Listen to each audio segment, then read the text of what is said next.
Greetings, programs, and welcome back to CK2. It's been more weeks than I care to think about since the last episode, but here we are. I got here eventually, and, well, I don't have any particularly grand plans this time round. I mean, we took Lincoln off England last time, created the Duchy of York. We also got called into a war over in Finland, which shouldn't be too difficult. It's a holy war, so the Suomensko chief of, well, it's the county of Uusimaa, but I can't pronounce the actual title of the tribe of that thing.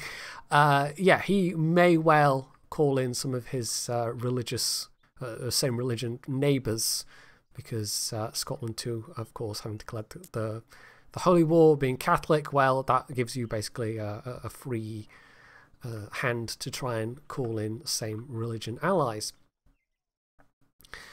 Before we do that, though, there's one or two little maintenance things I want to do. We've actually got potentially a better Chancellor for the Council, Emrys Earl of Foix. And as a bonus, that means he is going to now have a positive opinion of me, where previously it was negative. I also noticed we have potentially a better steward available in the form of the Duke of Lothian, and again that gives the opinion bonus, which is almost more valuable than having the two better stewardship skill. So we're going to put him there, and I've actually decided. I mean, Margaret's 53. This is starting to get to the age of a ruler where it's maybe a bit dicey in terms of trying to fabricate claims in terms of if she keels over before I can press it, or even during the war, then that claim just kind of vanishes into the ether. But we'll see. I mean, the current Tanist is actually the Duke of York, apparently. Have I voted for him? I should do. Should make sure my vote's for him. And he's nice and young. It would still be nice to, get the Queen of Scotland 2 elected, but I suspect there's not many people voting for her. Also, this is quite the list of McJedis I have to scroll down. Actually, let's sort by rank, because there's not going to be that many who are dukes. So there we go, Duke of York. So yeah, we've replaced the councillors. We're going to put one of the Chancellor down, fabricating a claim here somewhere. But also, I'm going to have a go at increasing crown authority, because with those changes I've made, all of my vassals should now have a positive opinion. Yes, even the barons. So basically, I've got a really good chance of getting high crown authority passed, which not only gives me better levies or more vassal levies, but also we can't lose realm titles through outside inheritance. So I think in that case, if it's going to go to somebody that's outside of the realm, which I think has happened previously, it will instead go back to the crown, is my understanding, unless it tries to skip around and find somebody with a claim to that title inside the realm first. I'm not entirely sure, but I think I've got a good chance of getting that passed. So we're going to want to raise some troops. I'm actually just going to send over the retinues. How are we doing for... Yeah, my actual regular troop numbers need to recover a little bit, because of course we had the war with England. But we're not doing too badly overall. As you can see, my vassals actually took a bigger hit overall. So if I raise... where are we? If I raise the... actually, we'll raise fleet vassal levies. It would be nice if the game would tell you, even with a tooltip, how many ships you can raise, but the very safe option is just to go with the Grand Republic and raise their ships, because they're going to have a lot of them. One of the reasons why I am also only sending over my retinues is if I raise my own troops or even vassal troops. Well, vassal troops can have a negative effect on opinion, which I'm trying to keep relatively high at the moment. But also, we are financially having to recover as well, because we spent quite a lot of money on that war with England for just one province. I mean, it was quite a successful war, but it was also an expensive war because we hired those mercenaries. But we did significantly reduce England's capability of fighting back. So, you know, that's a good thing. Anyway, so yeah, we were going to grab some land. I'm just trying to decide. I could go for the neat borders and go for like Northumberland. It is Northumberland there, I think. Or do I? No, yeah, we'll do that. We'll do that, I think. Set then to fabricate a claim. And also we're going to need money to actually, you know, go through with the claim fabrication. So hopefully we get a pile of cash before that happens, because otherwise we have the choice of then letting it go and having wasted the time. Or I'm just checking with the tanistry. Oh, okay, we've actually switched around to... I mean, this always happens at the start of an episode. I don't know what it is about tanistry laws, but when you load up the game, it seems to force a refresh of... oh, I left them marching up there. That was smart of me. Yeah, it seems to force a refresh of tanistry voting preferences. So now it's the Earl of Shallow, which is not hugely what we wanted. For some reason, the second choice to the throne is Gilbride McJedi, who is 0. Like, he's not long been born. I don't know why he would be second choice, because he's got stats of like oh, actually no, he's genius. That might be it. It might be that he's got 5 across the board. Oh, actually that's not so bad. Having somebody come to the throne that's a genius would be quite nice, but he has like 16 years, yeah, 16 years to go before I would actually be able to, you know, do a lot of things, because up until that point it would be a Regency Council, and Regency Councils do kind of limit your options. So yeah, that's actually quite good to know that we have at least one genius McJedi around. I mean, all the McJedis are geniuses, obviously, but yes. In which case, you know what, we'll try and switch my vote to her. Maybe some other people will switch votes. This is the downside of tanistry. You can't really influence the votes very well. It's not like patrician elections where you can just dump a bunch of money in and swing things in your favour. But it has the advantage of basically being a family elective system, so you're always going to have members of the family coming in. Right, so let's get those guys over there. We'll actually speed things up a little bit. Yeah, they're all voting for... Not all voting for Emrys, but that's a big shift. It's a pity you don't get to see more than the top 3. Are they both? No, that's Emrys there. Because, you know, there's a fair few people that can vote in the realm, so it'd be interesting to see. Yeah. Also, it looks like we're doing all right with... Yeah. We can convince the Grand Mayor to vote. The Duke of Albany.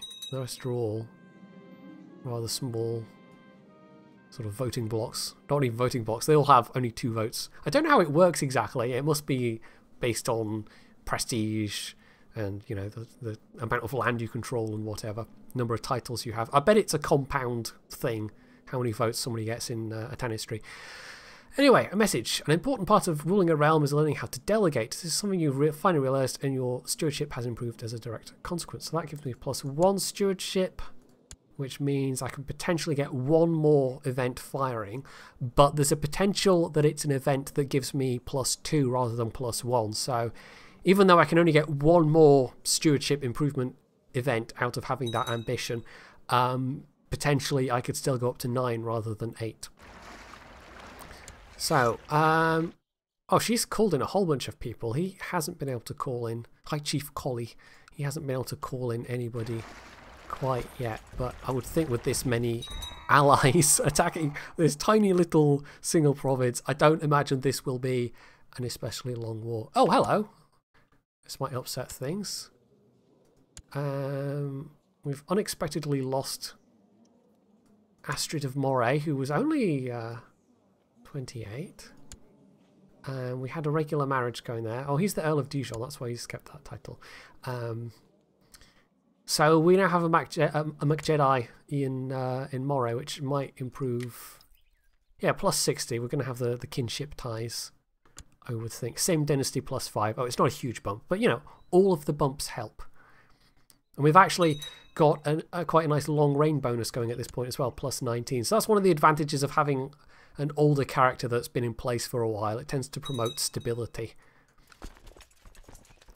So, still no allies is called in. That's fine. A couple more tennis messages because he gets a vote now. Oh, Dorjander's actually... No, wait, Dorjander was there already, I think. He's actually a really capable military leader. I can think of worse people to have, even if he is... actually, I think... Yeah, he's actually a year older than Margaret, so everything I've been saying about Margaret being an older ruler, if it came to pass that she died before he did, which is entirely possible, yeah, that would not particularly give me lots of leeway in terms of fabricating claims on things and taking advantage of the fact that he's a really capable military ruler. But it would be nice to be able to raise more troops in a defensive fight, I suppose. Anyway, Duncan asks, why is the church so rich when the peasants are starving and poor? I can give him a chance of getting charitable and just. Zealous and greedy. I think we'll go with that. Charitable. Actually, that's quite nice. Plus 3 diplomacy. That really offsets deceitful. Yeah, there we go. -2. I thought it was something like that. So I get the benefit of deceitful, and then basically the downside, which is -2 diplomacy, gets kind of wiped out by having charitable. So that's all right. So we don't get any direct benefit, but it negates the negative of another trait. Bookkeeping is an unappreciated art. You've taken it upon yourself to master it. Oh, only +1 stewardship. So that then brings my stewardship to 8.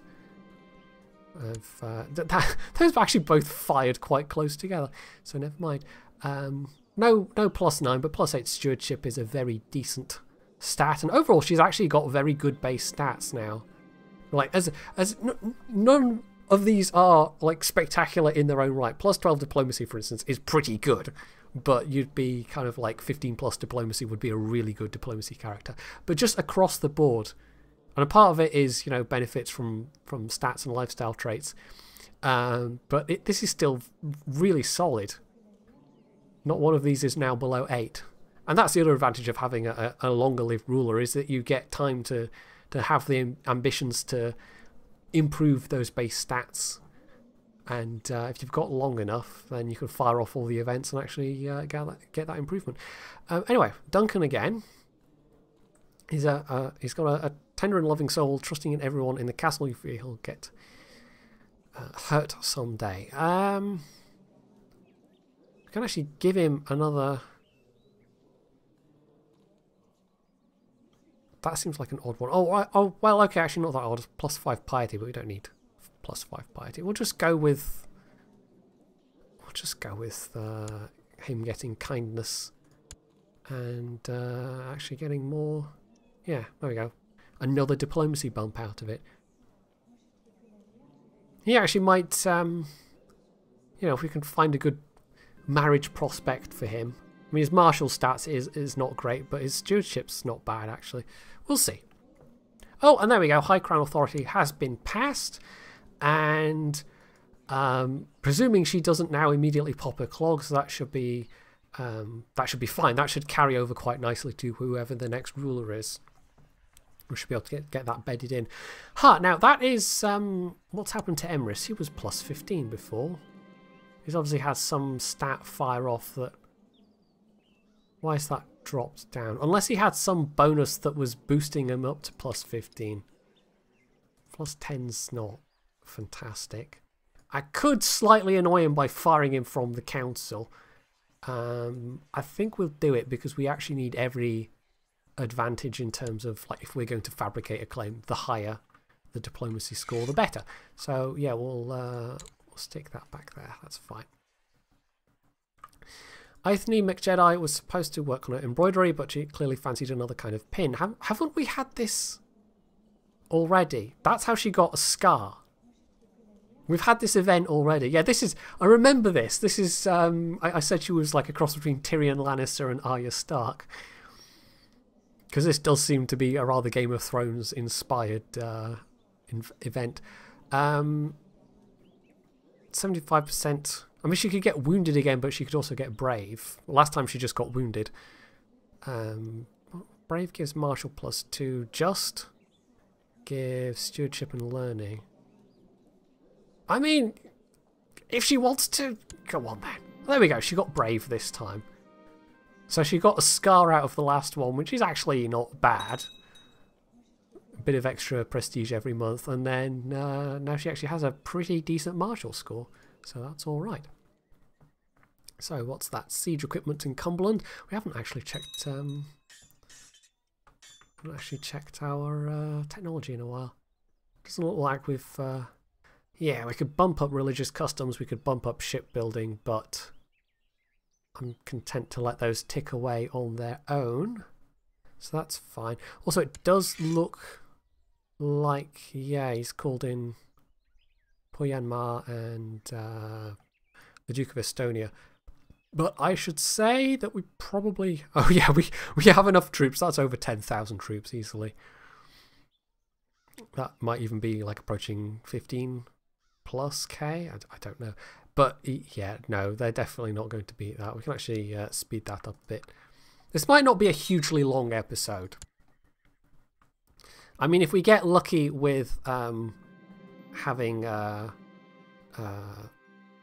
an early claim fabricated on that. I mean, do we have a...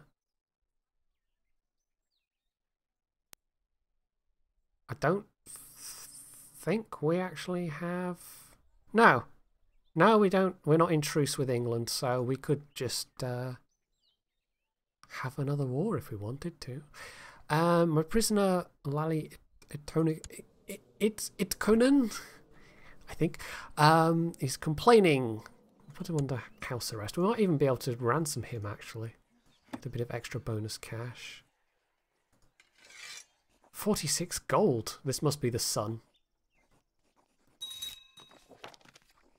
Yeah, he's the heir. Okay. And then, where are we? Intrigue screen. We get 10 gold for her. She must be, I don't know, somebody's wife or... Yeah, there we go. She's the wife of somebody... It's the mother. Okay, it's the High Chief's mother, who apparently is worth a lot less to him. Well, she's not going to let him forget that, I suspect. I'm reminded of that final episode of the second series of Blackadder 2, and when Blackadder gets himself kidnapped and all that kind of thing, and then they go on about paying ransoms and not paying ransoms, and oh, it's a scythe. I occasionally have moments like that to myself where I realise something completely obvious and I go, oh, it's a scythe. Anyway. You have to have seen the episode to have any idea what I'm talking about, but it's quite a funny episode. It's a very funny series, Blackadder. I highly recommend Blackadder if you haven't ever seen it. Anyway, oh, there we go. Right, the votes are really shifting around. So Dorjander by far and away ahead, but there's me and my one vote for Queen Margaret.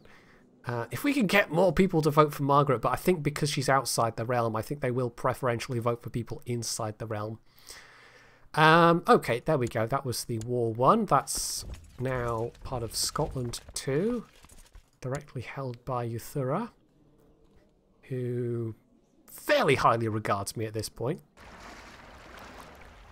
I'm not sure at what point we got that...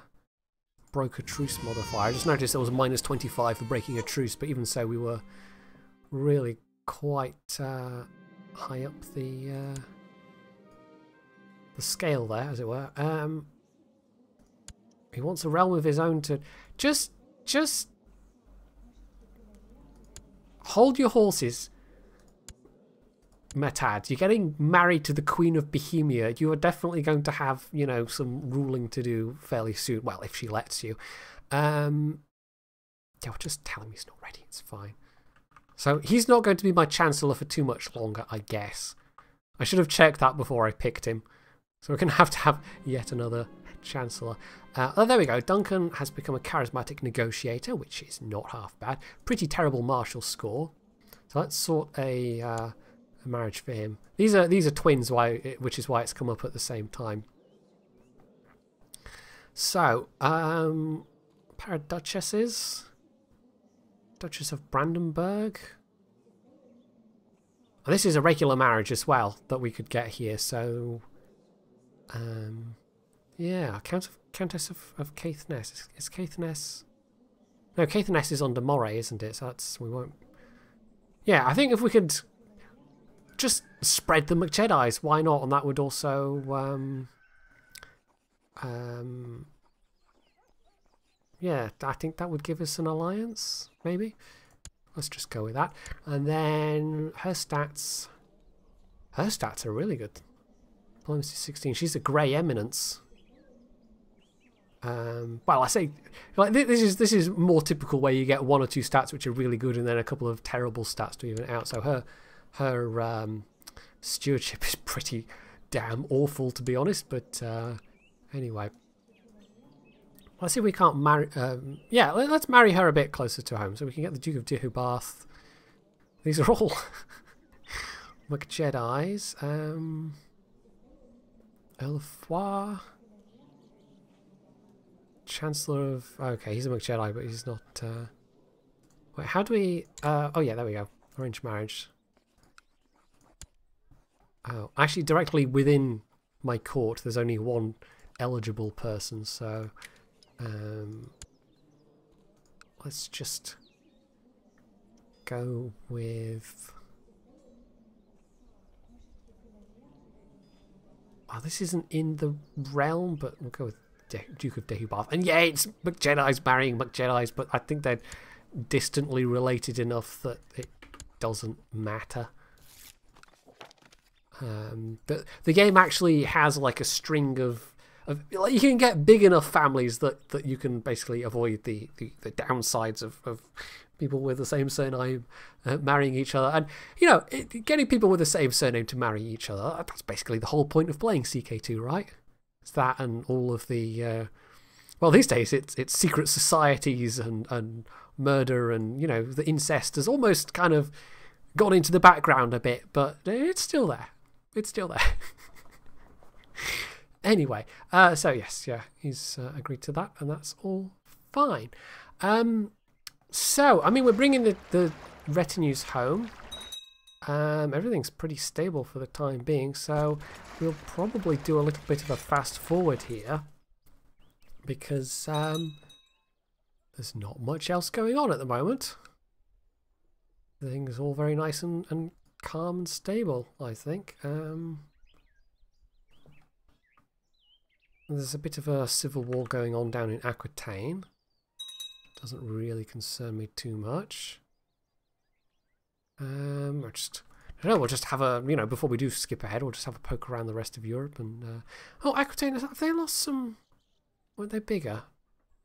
They've still got the Portuguese lands, but I swear they had, like, Leon, maybe? I swear they had more land than that.